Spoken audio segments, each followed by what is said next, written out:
Hello, welcome to Spanish Lessons with Dr. Alan Davison. The videos in this series are designed to be used with the Blurzo el Burro graded Spanish reader. The reader is available at Amazon.com or through my website at blurzo.com. Have fun. Today we will look at what is called the present progressive, and the reading in the Blurzo book is on page 20. Okay? Present progressive. Okay, so far we've looked at the regular present. For example, the verb hablar, yo hablo, can mean a variety of things. It can mean I speak, it can mean in the near future I will speak, or I have the habit of speaking. Now, sometimes we want to actually focus specifically on what we're doing at this very instant. And to do that, we use what is called the present progressive. This, in simple terms, is basically just simply the form of to be plus the ing form of the verb.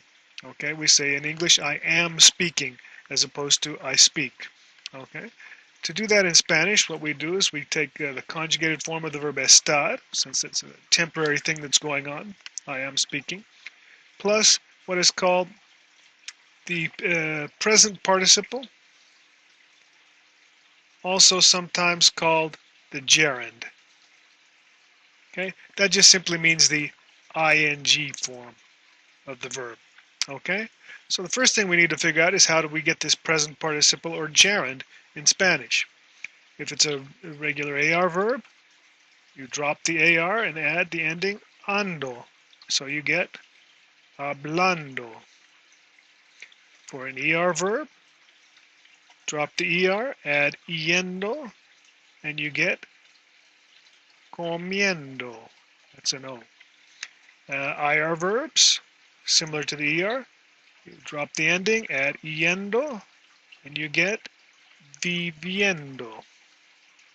There are a few irregularities in these ing forms, but you will find some irregularities with stem changing IR verbs. For example, let's say you have the verb sentir, which is a stem changing E to IR verb. You drop that IR, of course, you add the yendo, but then you also have a stem change. You end up with sintiendo. Just goes to the I here in the ing form. Another one, servir, for example, which is the stem changing E to I. Drop the ending, add the yendo, but the E changes to I here as well, so you get sirviendo. And for stem changing O to UE, let's say you had dormir, you drop the IR, add the yendo. This is an IR verb, so yendo. These are only stem changing IR verbs where this will happen.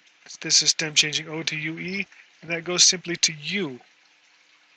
Excuse me, yeah, O to UE, durmiendo. Okay, so those are your basic irregularities. There are a few others, pudiendo, etc. Okay, so, well, let's put one more here. Let's try a stem changing AR verb. Pensar, stem changing AR verb, E to IE, no irregularity, because it is a stem changing AR verb. Those, for some reason, are just not irregular in the ing forms. So you simply have pensando, thinking. Okay, so to construct this present progressive, we conjugate the verb estar, whatever that might be. Let's try yo again. Yo estoy. And then you use one of these ing forms, whatever it is you're doing. Yo estoy comiendo. That means I am in the process at this very instant of eating. Yo estoy comiendo. How about he is what? Studying. Él está would be the L form, third person singular form of estar. Studying would be a regular AR verb. Estudiando. Okay. How about we are? What are we doing? We are thinking. Nosotros estamos pensando, in the process of thinking, as opposed to simply pensamos, we think.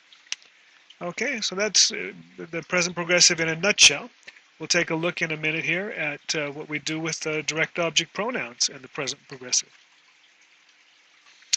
Okay, let's put our direct object pronouns back up that we had up the other day. Me, te, lo, la, nos, os, los, las, replacing direct objects. So let's say we have the sentence, él está comiendo, that's an O with an M, comiendo, what is he eating? Let's do el taco again, el taco.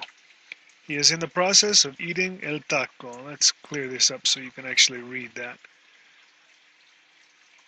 Comiendo. Él está comiendo el taco. Get tired of saying el taco, el taco, el taco. Replace it with a direct object. Third person singular masculine. Lo. Remember our rules. You can put object pronouns either before a conjugated verb or after and attached to an infinitive or a present participle / gerund. Okay, in this sense we have a conjugated verb and we have the present participle. So we have two options. You could say él lo está comiendo, he is eating it, before the conjugated verb, or you could say él está comiéndolo, and you get this sort of a construction here. All one word, comiéndolo, comiéndolo. That is tacking it on to the end of the present participle. Now, when you've put it on the end, you must maintain the original pronunciation of the present participle before you add anything. So we have comiendo, and the stress in comiendo is in this syllable, comiendo, comiendo, right? If we added the participle here, comiéndolo, our rule says vowel NRS is second to last syllable, so that would change the stress to comiendolo. We don't want that. We want to keep it here. So we have to put a written accent. This is a diphthong, weak, strong vowels. Have to put a written accent over the strong vowel, comiendolo, so that we maintain the original sound of comiendo before we started adding things to it. Okay? Let's try a few more of these. Okay, ellos están comiendo las pizzas. What are they eating? That's how we find a direct object. They're eating las pizzas. Get tired of saying las pizzas. Want to replace it with them. They are eating them. We use las because it's feminine plural. And we have two options. We can either say ellos las están comiendo before the conjugated verb, or ellos están comiéndolas. Okay? So that's how it works with the present progressive, how to form it, and where you put the direct object pronouns if you have a direct object that you're working with and you want to replace. Muy bien, hasta luego.